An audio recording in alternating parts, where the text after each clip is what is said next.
4 Americans are dead. Oil prices have surged more than 30% in 6 weeks. And as of this morning, Reuters is reporting that the president's own Pentagon told Congress there was no evidence Iran was planning to attack the United States first. That is not an allegation from a political opponent. That is the conclusion delivered by the U.S. Department of Defense to members of Congress on March 2, 2026. So ask yourself the question that is now tearing Washington apart. If there was no imminent attack on American soil, if Congress never voted to authorize this war, and if the Constitution explicitly gives the power to declare war to the legislative branch, what exactly is the legal foundation on which this military campaign is standing? That question does not yet have a clean answer, but the political fallout from asking it out loud is already reshaping every corner of American power. Stay with this, because what is unfolding right now is unlike anything this country has seen in the modern era, and it is moving fast. Breaking as of March 2, 2026, the United States is formally at war with Iran, a conflict launched on February 28th in a surprise joint operation with Israel that killed Iranian Supreme Leader Ayatollah Khamenei and struck hundreds of military targets across the country. And here is what they are not telling you in the headlines. This did not come without warning signs, and Congress was not blindsided. It was deliberately sidelined. According to NPR's reporting on February 28th, the White House's chief of staff briefed the so-called Gang of Eight, the top 4 congressional leaders and 4 intelligence committee chairs from both chambers, only hours before the bombs fell. The Armed Services Committees, the panels constitutionally closest to matters of war, were not told until after the strikes had already begun. Article 1 of the United States Constitution is unambiguous.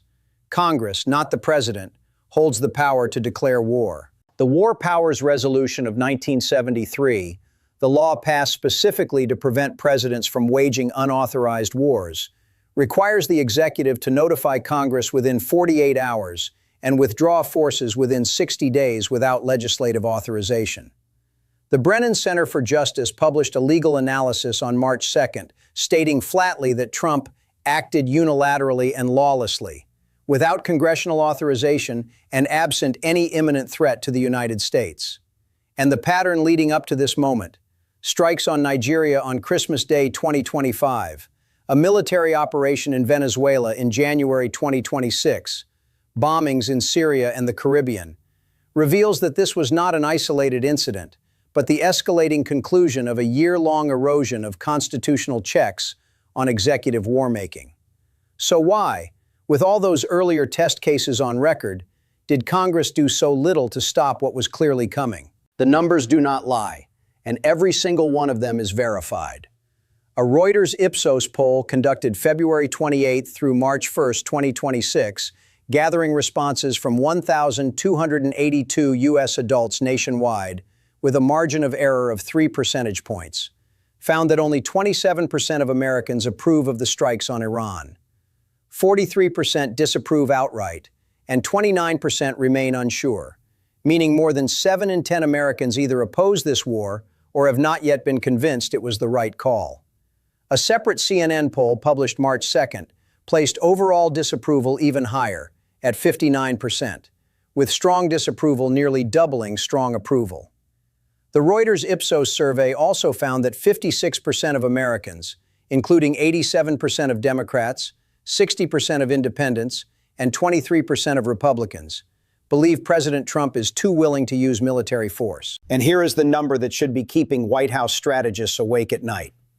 According to Politico reporting from March 1st, a January 2026 Politico poll conducted by Public First found that even among Trump's own 2024 voters, only 50% supported military action in Iran before the strikes, with 30% actively opposed. Among Trump voters who do not identify as MAGA Republicans, the soft coalition the GOP needs for midterm success, only 42% supported intervention. Those voters have not yet been won back, and the war has only just begun. The political fracture inside Washington is now documented at every level, and the divide is not falling cleanly along the lines you might expect. On June 24, 2025, the last time Trump struck Iranian nuclear facilities, Texas Representative Al Green, Democrat, filed House Resolution 537, formally charging the president with abuse of power for bypassing Congress on a declaration of war. The House voted to table that resolution by a count of 344 to 79. The shocking detail, confirmed by AP News, the majority of House Democrats voted with Republicans to kill it.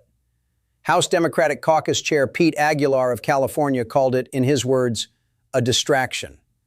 But fast forward to March 2, 2026, with 4 American service members confirmed dead, oil prices surging, and the Pentagon having just told Congress there was no evidence of an imminent Iranian first strike. And that political calculation has completely collapsed. Representative Jim Himes of Connecticut, the ranking Democrat on the House Intelligence Committee, said of the current conflict, "Everything I have heard from the administration before and after these strikes on Iran confirms this is a war of choice with no strategic endgame." Senator Mark Warner of Virginia, the top Democrat on the Senate Intelligence Committee, stated February 28th that the gravity of potential American casualties, in his words, should have demanded the highest level of scrutiny, deliberation, and accountability. Yet the president moved forward without seeking congressional authorization. And the fractures are not only on the Democratic side. Republican Representative Thomas Massie of Kentucky, a member of the president's own party, stated publicly that the strikes were acts of war unauthorized by Congress. Remember that question planted at the top of this script? If there was no imminent threat, what is the legal basis for this war? Massie, a Republican, is asking it too. And that is the detail that changes everything. And this is where it gets personal. Because what is happening in Washington right now is going to reach directly into your household, your wallet, and your family's financial future, faster than most people realize. The immediate impact is already measurable. According to Reuters reporting on March 1st and The Guardian's economic analysis published March 2nd, Brent crude oil surged more than 8% to approximately $79 per barrel on March 2nd alone, and it was trading just above $60 per barrel in January 2026. That is a roughly 30% price increase in under 2 months. NBC News confirmed on March 2nd that higher gas prices are already coming to American pumps, with analysts warning of steeper increases ahead as the conflict continues.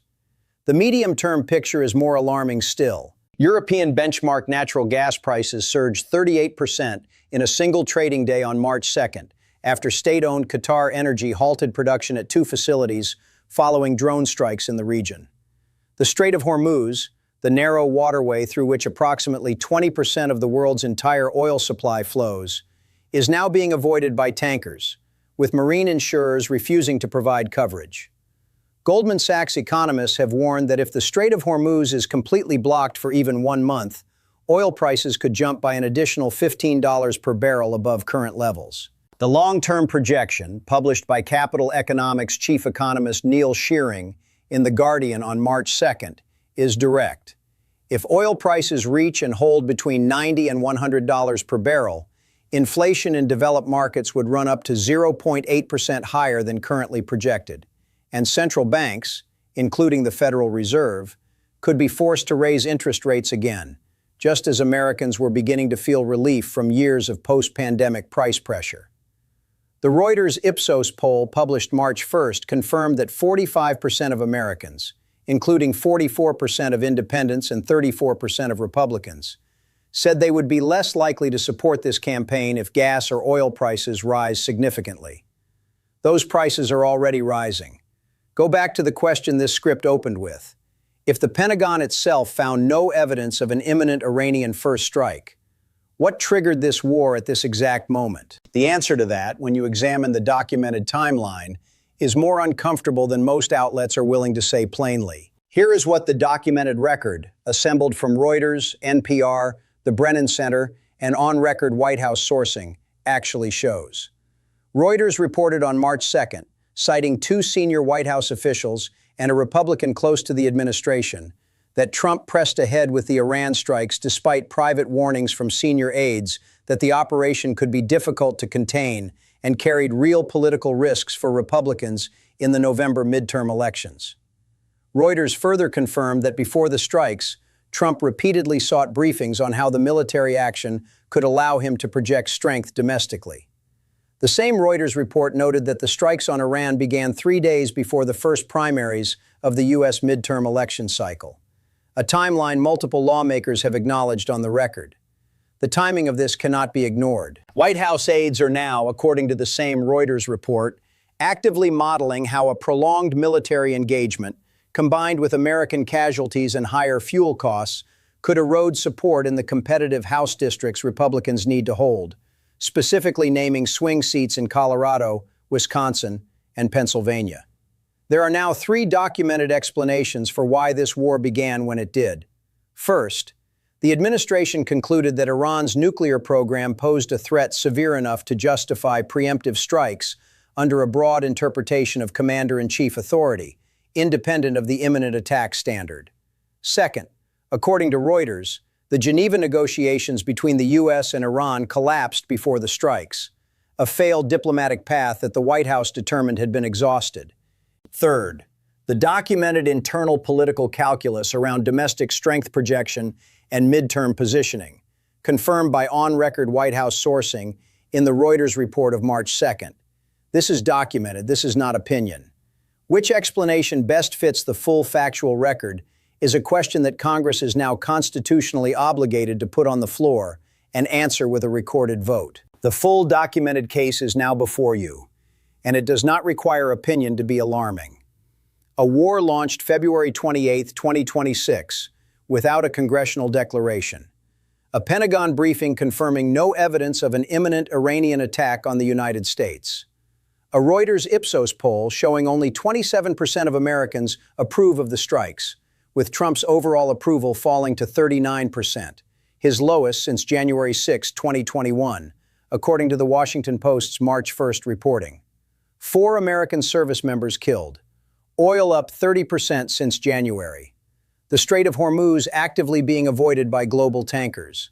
A bipartisan war powers resolution, sponsored by Democratic Senator Tim Kaine of Virginia, alongside Republican Senator Rand Paul of Kentucky, and in the House by Democrat Ro Khanna of California, alongside Republican Thomas Massie of Kentucky, now headed for floor votes this week in both chambers. The constitutional question is no longer academic, and the political cost is no longer theoretical. The question you should be sitting with right now is this: when a president's own Defense Department tells Congress there was no sign of an imminent enemy attack, and when the Constitution unambiguously requires congressional authorization to wage war, and when 59% of Americans, confirmed by CNN's March 2nd poll, disapprove of the decision, what does it mean for American democracy if Congress votes to defer again? Drop your answer in the comments below, because this is not a question with one correct answer, and both sides of this debate are represented by people with documented serious arguments. Before you do, remember that the last time the House voted on this precise issue, the count was 344 to 79 to shelve accountability. Watch for whether that number moves when the War Powers resolution hits the floor this week, expected within 72 hours. The names on that vote will tell you more about the state of American constitutional governance than anything you will hear in a press briefing. Subscribe now, because we are tracking every development on this story in real time, and the next vote and the next casualty report could land before the day is over.